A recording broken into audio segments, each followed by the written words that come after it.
اعوذ باللہ من الشیطان الرجیم بسم اللہ الرحمن الرحیم۔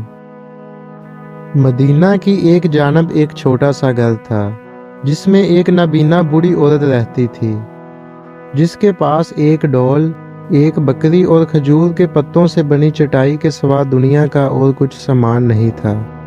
حضرت عمر رضی اللہ تعالیٰ عنہ ہر شب اس عورت کی خبر گیری کیا کرتے تھے، اس کے لیے پانی کا انتظام کرتے اور اس کی حالت سنبھالتے۔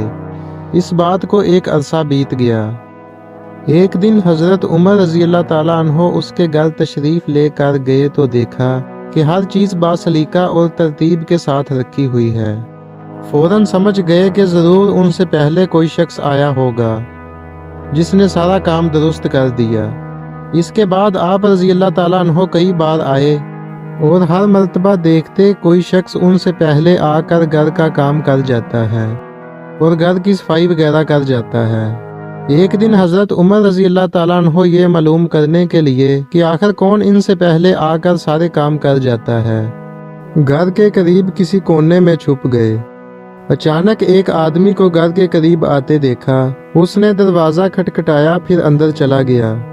وہ حضرت ابوبکر صدیق رضی اللہ تعالیٰ عنہ تھے جو ان دنوں مسلمانوں کے خلیفہ تھے۔ حضرت عمر رضی اللہ تعالیٰ عنہ اس پوشیدہ جگہ سے باہر آئے۔ آپ رضی اللہ تعالیٰ عنہ کے لیے حقیقت امر واضح ہو گئی۔ اپنے آپ سے اظہار تعجب کرتے ہوئے کہنے لگے، ابو بکر، خدا کی قسم تم ہی ہو سکتے ہو، خدا کی قسم تم ہی ہو سکتے ہو۔